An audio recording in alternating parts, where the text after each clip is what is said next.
the plains of Kansas, some thirsty F-4s come up to refuel. An ordinary occurrence, yes, but the destination of this set of F-4s is one of the most intense competitions a fighter pilot can undergo. These F-4s are heading for Tyndall Air Force Base in Florida, the home of William Tell.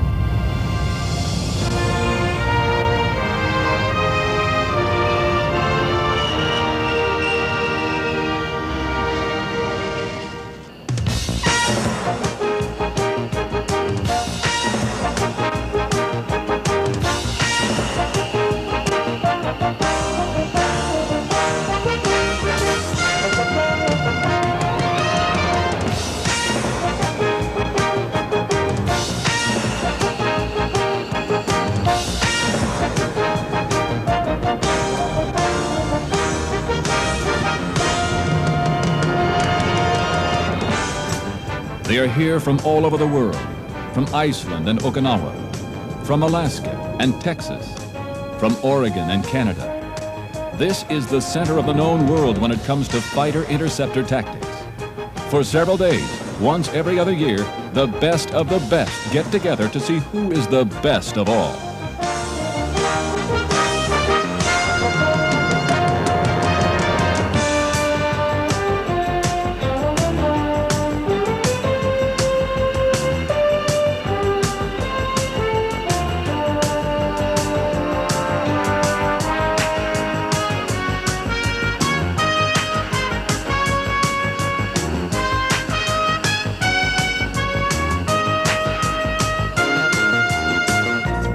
William Tell was, of course, the famous archer who was forced to shoot an apple from his son's head. Hitting the target without a miss is exactly what these pilots have in mind. The competition is among teams in two categories, F-15 and CF-18. Also the F-4s, with separate winners in each category. The teams are composed of air crews, controllers, and aircraft maintenance specialists. The team with the highest total points will be the overall meet winner.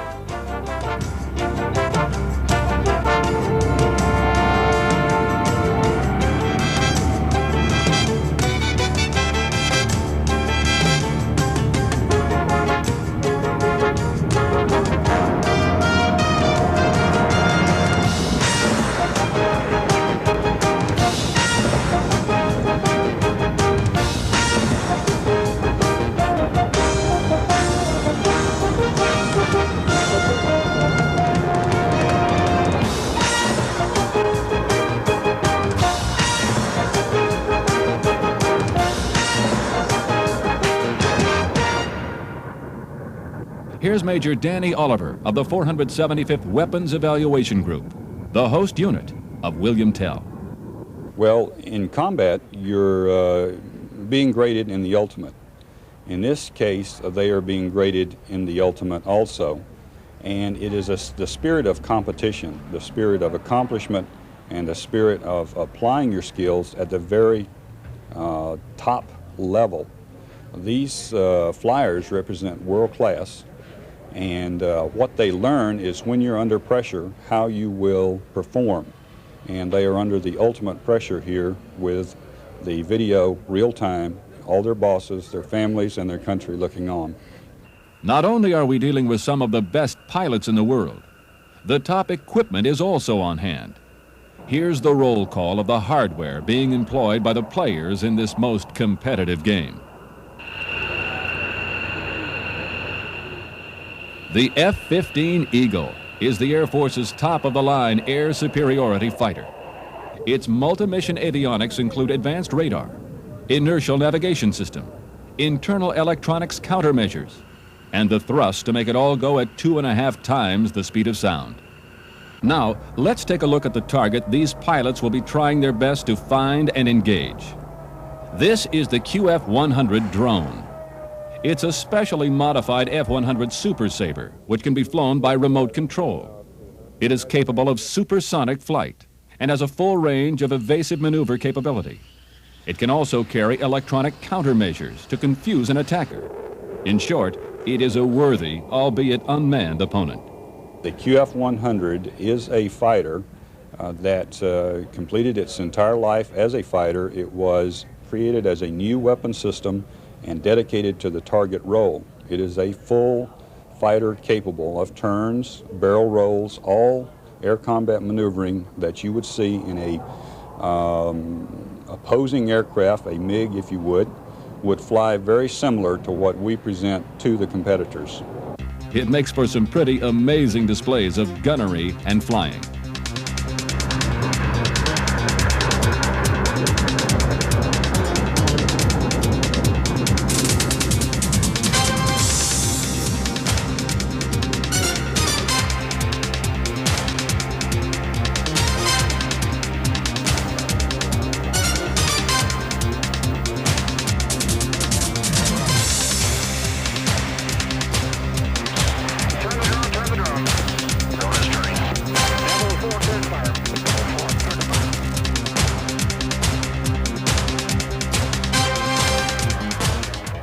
All the results are tabulated and posted on a scoreboard that is there for everyone to see.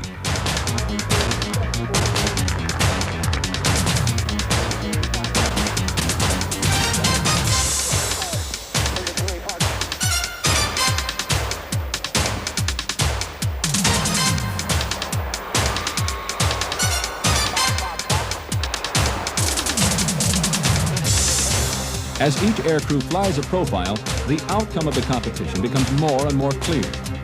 Like any other team sport, there are spectators and a rooting section.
The biggest thing I learned today was, hey, that's why we train. You know, I was nervous taking off out of here, and I won't, lie about it.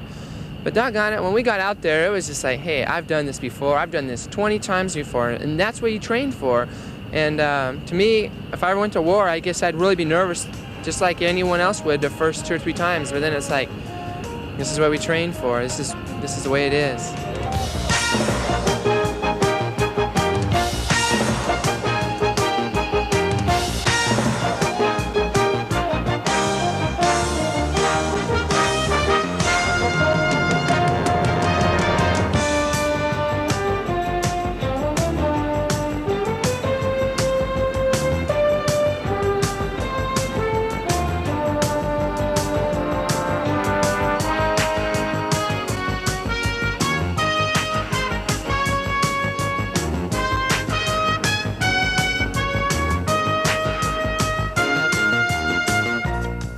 And so the competition called William Tell is over. Until next time, that is. Then, once again, the skies will be charged with the excitement of the hunt. Lessons will be learned that can only be learned in the crucible of aerial combat. And we will know who really is the best of the best.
The cold gray dawn rises over the mountains. The clouds are just beginning to part, revealing some of the most formidable and breathtaking country on earth. As the early morning light slowly falls upon the snow-capped peaks, a distinctive sound begins to drift through the forests and foothills. You've reached a very special part of America, Alaska, the home of the F-15 Eagles of the 21st Tactical Fighter Wing.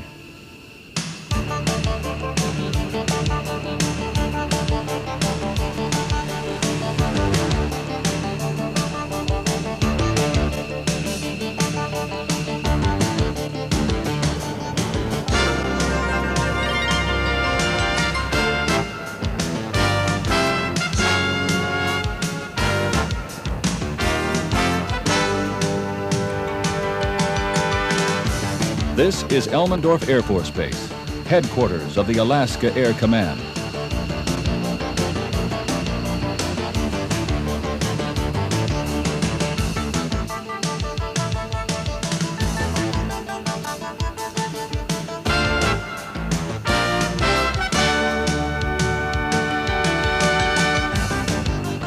You're about to witness a drama. It is a story of airplanes and people, played out on a stage like nowhere else in the world. Many times, this is how it starts, with the thunder of afterburners echoing through snow-laden valleys.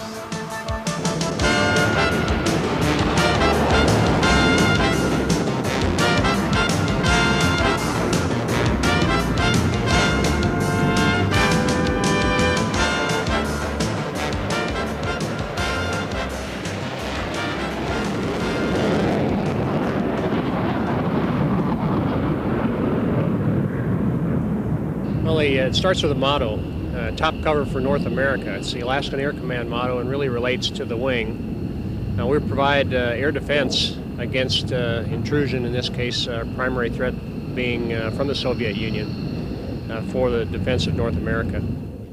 The wing commander of the 21st is Colonel H.S. Storer, Jr., a man who oversees the tip of the spear when it comes to providing deterrence in a strategically vital part of the world.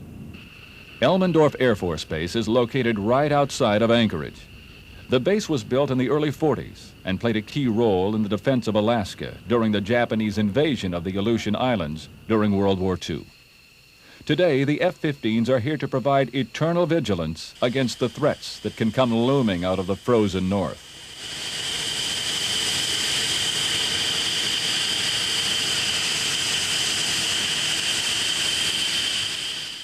For years, this has been a focal point of U.S. air defense. The vast territory of Alaska covers more than 500,000 square miles and several time zones.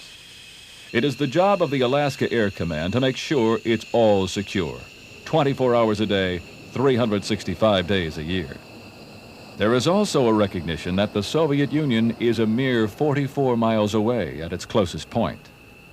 We are the closest state, of course, to them.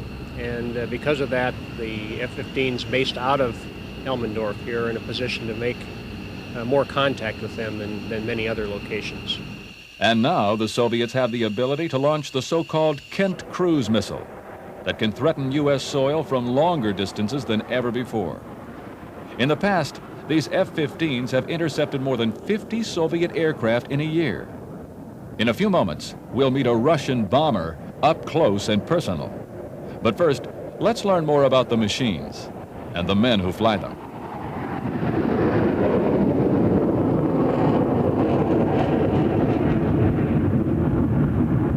Here's Lieutenant Colonel Mel Copeland of the 43rd Tactical Fighter Squadron. The kinds of officers and enlisted folks that we acquire for the Air Force are top-notch. They receive the best training we can give them, from basic training right up to combat-ready fighter pilots that are flying these airplanes and all the technicians that are working on them. However, one of the first challenges the personnel of the Alaska Air Command learn to deal with is the weather. What begins as a sunny day can quickly turn cold and rainy. With almost shocking speed, distant mountain peaks are suddenly obscured by low clouds and fog. And then, of course, there's the cold. Cold that can test the mettle of a man as well as machine. Lieutenant John Madison, maintenance officer. But the biggest problem is when it gets down to 20 and 30 below zero, to work on the airplanes out here in the elements is near impossible without some kind of outside heat source. Today at Elmendorf, however, rain was what Mother Nature had in mind. But when it's time to launch, the weather is a mere annoyance, not a hindrance.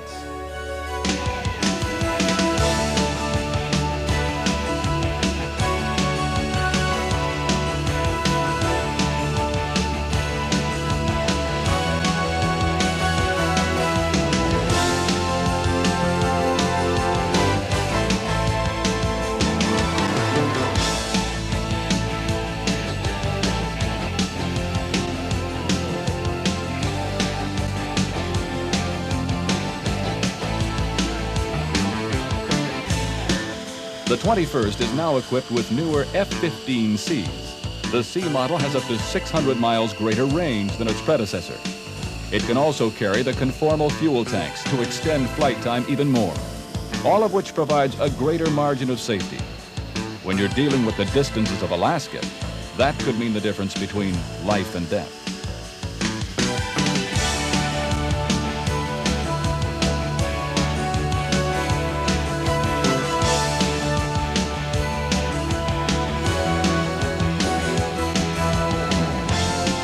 F-15 is probably the most capable interceptor aircraft and air-to-air aircraft in the world, bar none.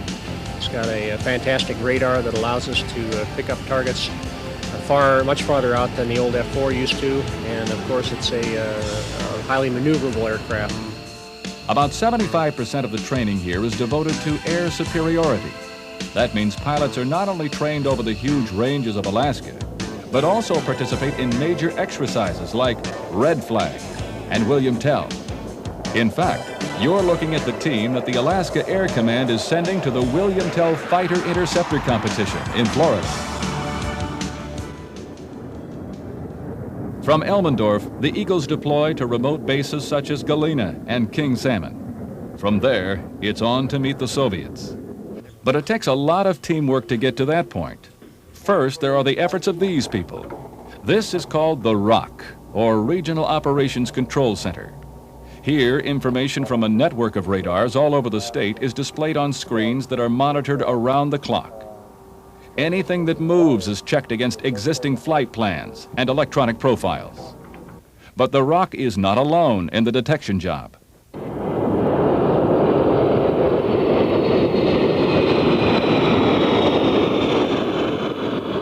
Elmendorf is also home to a detachment of airborne warning and control airplanes, better known as the E-3 AWACS. Its huge dome is able to scan hundreds of miles of airspace, picking up everything from high-flying bombers to low-flying cruise missiles. They're a big asset to Alaskan Air Command. AWACS combined with the ROC gives us total coverage of our area responsibility. And then there's the tanker fleet. Air crews rely on the flying gas stations to extend their range and time on station as long as necessary to do the job. It's a huge area. We've got more coastline than any other state. In fact, we've got more coastline than the United States as a whole added up. That, plus the proximity to the Soviet Union, makes it a real challenge. And it all culminates at the moment when the bear is finally sighted.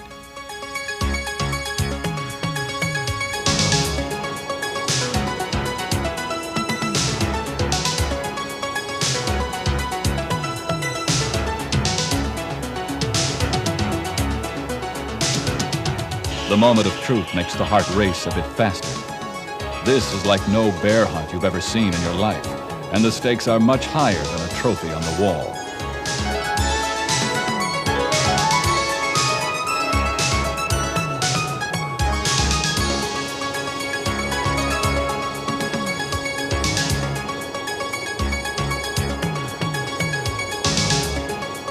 The Eagles take a close and careful look. In this case, it's a Bear H, the cruise missile-carrying variety. And don't let the turboprops fool you. It can move right along. It's an older type-looking aircraft, a turboprop, but it can move right along at about 0.8 Mach. So, being a fighter, we do have to slow down a little bit, but not too much.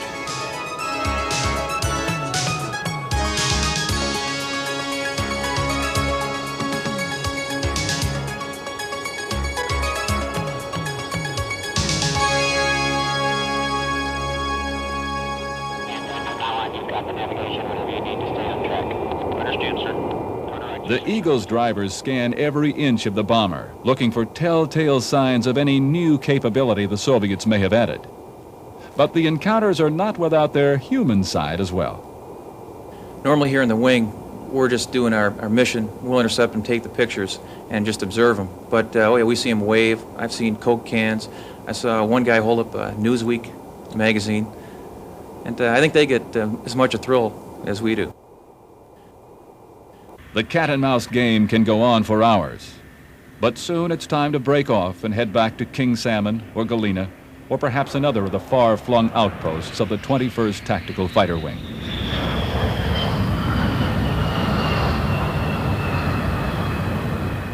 As we've seen, it takes the efforts of many people to make it all work.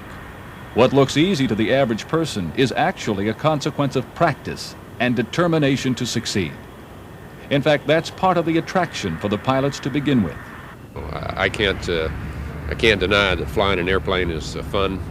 It's an exciting thing to do. Flying the F-15 is that much more exciting. It's a wonderful aircraft. It's a wonderful mission. But in truth, the thing that I stay in for is the camaraderie, the professionalism, duty, honor country, all those things. And most of these fellows feel the same way. I enjoy all of it. Well, I'm glad we make the F-15 because it's quite a machine. I like working with the people. It's just a great job, and they sure don't pay me to fly the F-15. It's all the additional duties that we get paid for, but it's a great machine, good mission, and a great bunch of people. And for Colonel Storer, it's comments like these which serve to make his job rewarding. We've got excellent equipment. The F-15 is an outstanding piece of machinery. We've got superb radar. We've got AWACS, all excellent pieces of equipment. But the real key that holds the whole thing together is the people. Their motivation and training, initiative, basically takes raw materials and turns them into positive results. And I think that more than anything else, that's the one thing that makes the 21st TAC Fighter Wing and the Alaskan Air Command doing our mission up here successful.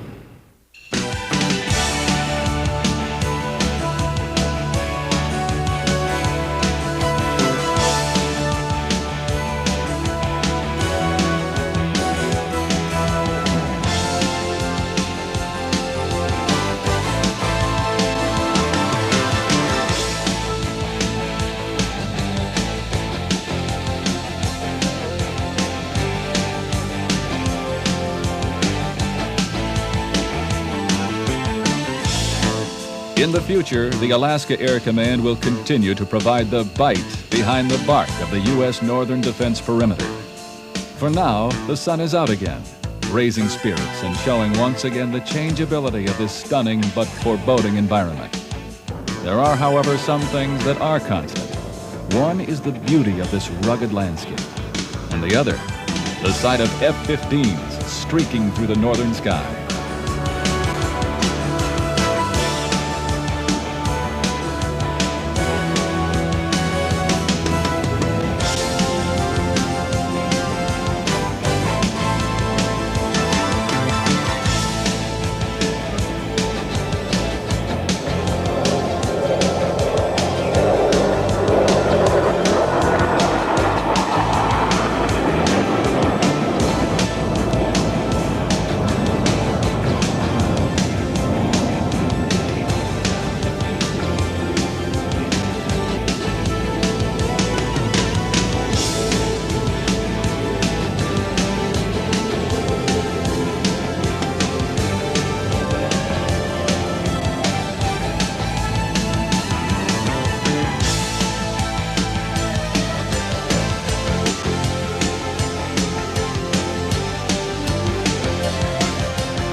Now, the entire story is being told.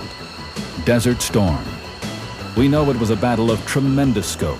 Thousands of airplanes, men, women, and materials.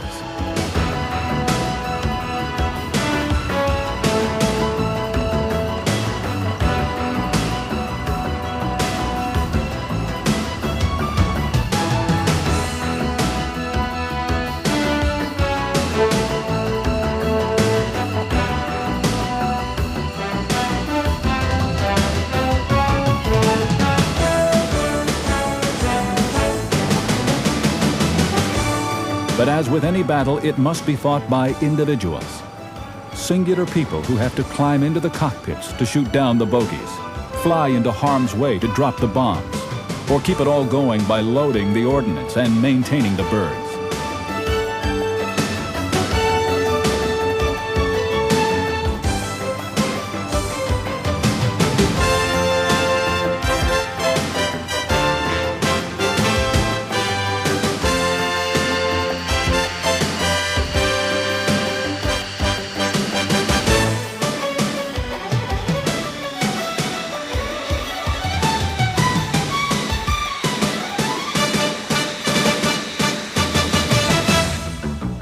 This is not a story of the big picture.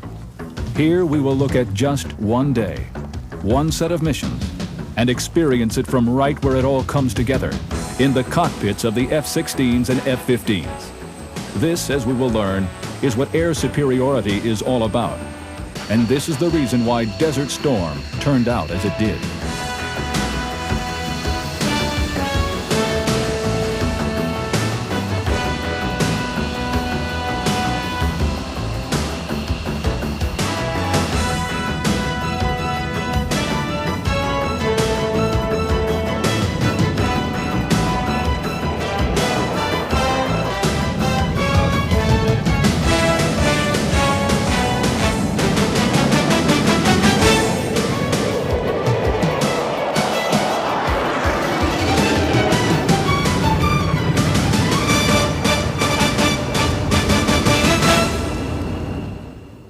Early morning, somewhere in the desert of Saudi Arabia, a group of F-16 jocks discuss the upcoming mission. The thing I said about select the nose tail is out of there now. All right, for the 113s, select nose only. For the 904s, 905s, that'll be nose tail.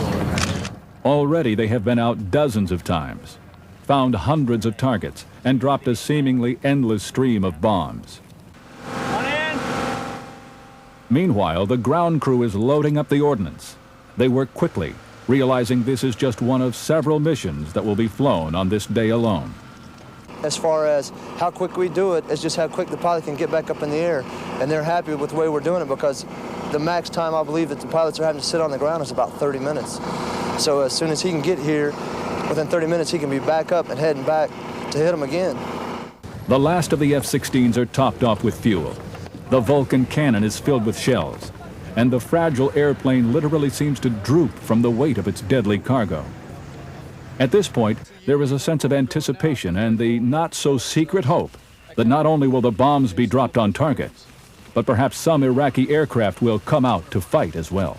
Obviously, it's a lot more fun when you know there's not, I wouldn't say fun because I hate to say it, but we'd like to come up and play with the air threat. I know you've heard other people talk about, but obviously all the guys, especially us in the F-16, we'd like to see a little more some of the air threat.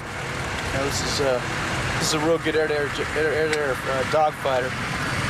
So I guess maybe we're kind of crazy, but we like to see that part.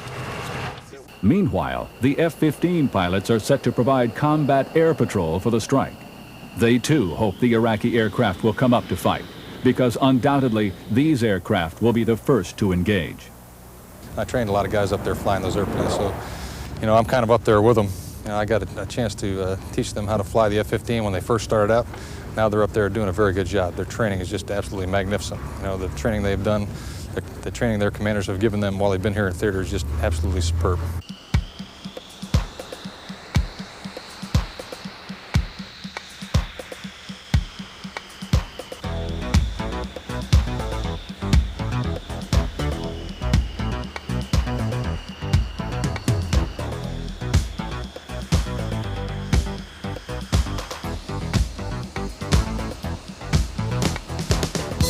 And now, from many different locations, the many groups of aircraft begin the complicated process of carrying out a strike.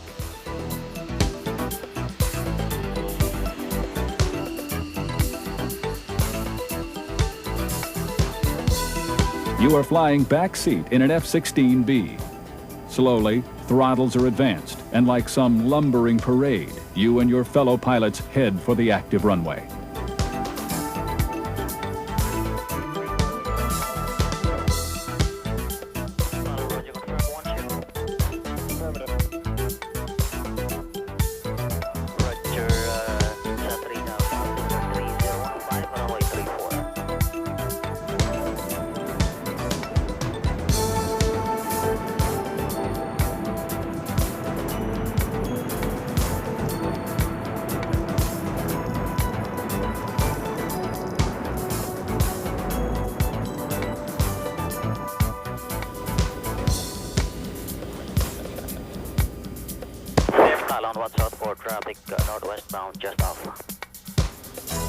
Banking away, you head to your cruise altitude for the approach to the target, and you are not alone.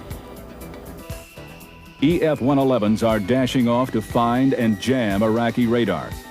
1 week into the war, there are actually very few active radar sites left in Iraq. But just in case, the sleek gray jammers will be hanging around.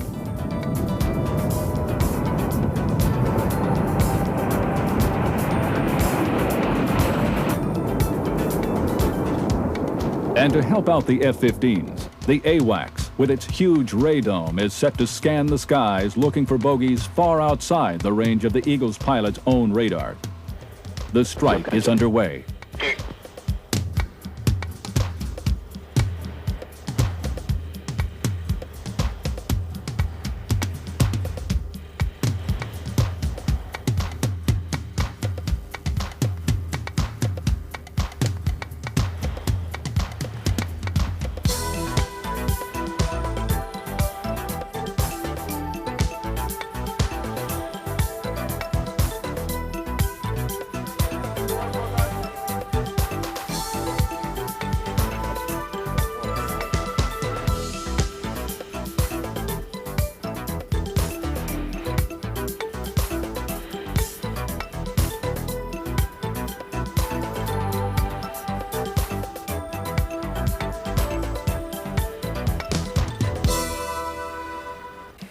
Soon the F-15s arrive on station and sweep the skies. Their role is crucial.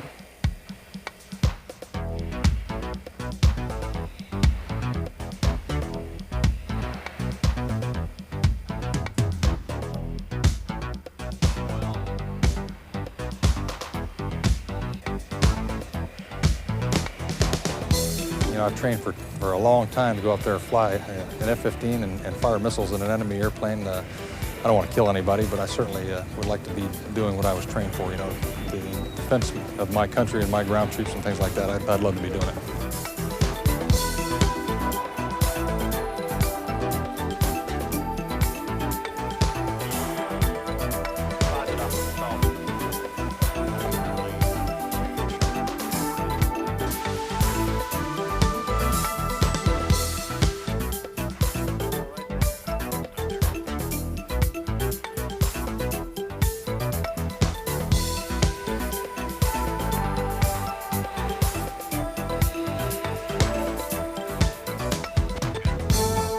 Meanwhile, the F-16s have found the tanker and begin taking on fuel.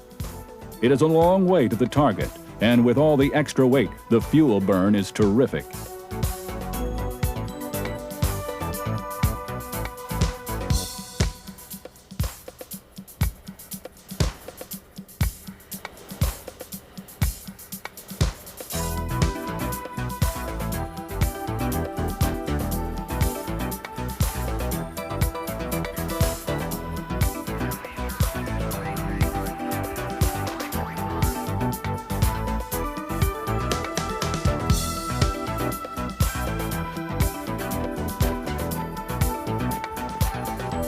At last, the F-16s are free to head for the target, and with the F-15s providing cover, they swoop down with telling results on the ground.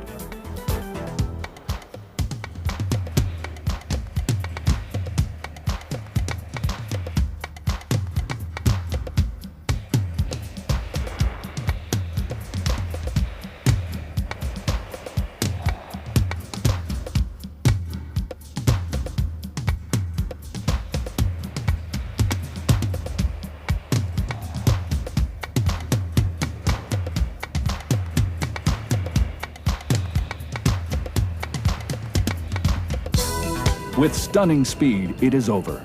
And as the F-16s dash for home, the F-15s make one final sweep of the area.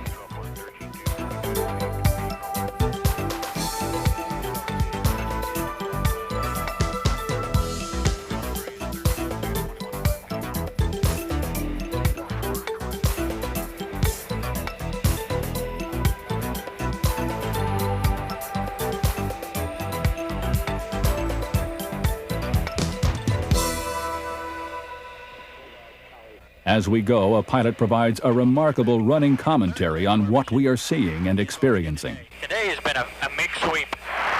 We've taken off, gone to the central region of Saudi Arabia. I'm going to a turn right here.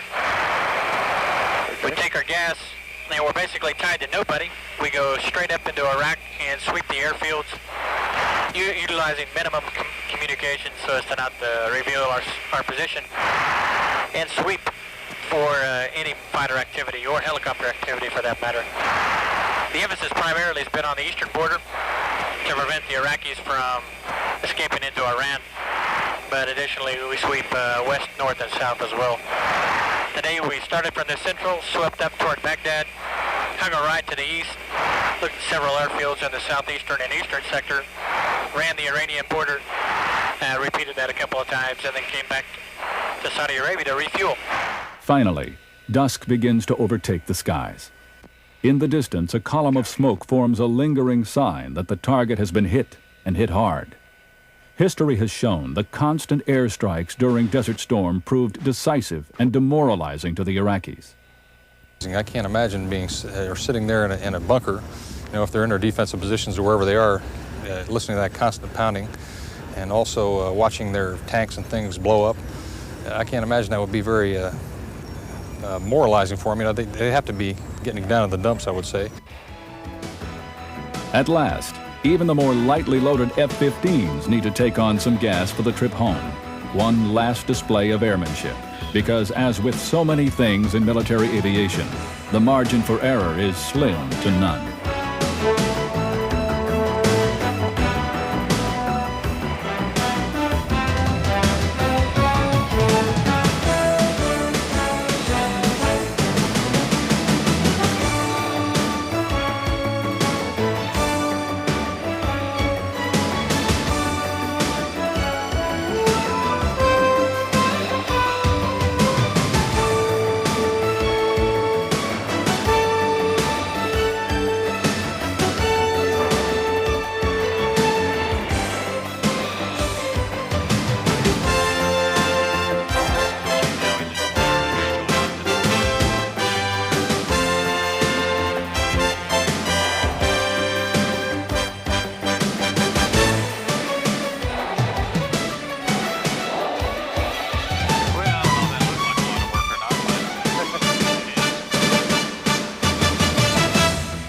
Now, as your F-16 begins to descend back to the base, you can feel the tension wane just a bit.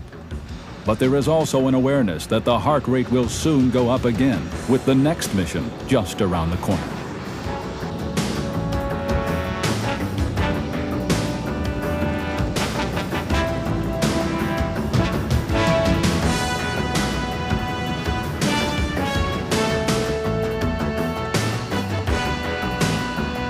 During Desert Storm, pilots of many nations flew more than 100,000 sorties against the Iraqis. When the ground war finally began, it took only 100 hours to achieve the objective. Air power was crucial. But as you can see, every one of those sorties was accomplished by one pilot at a time, one airplane at a time, one step at a time, over and over and over again.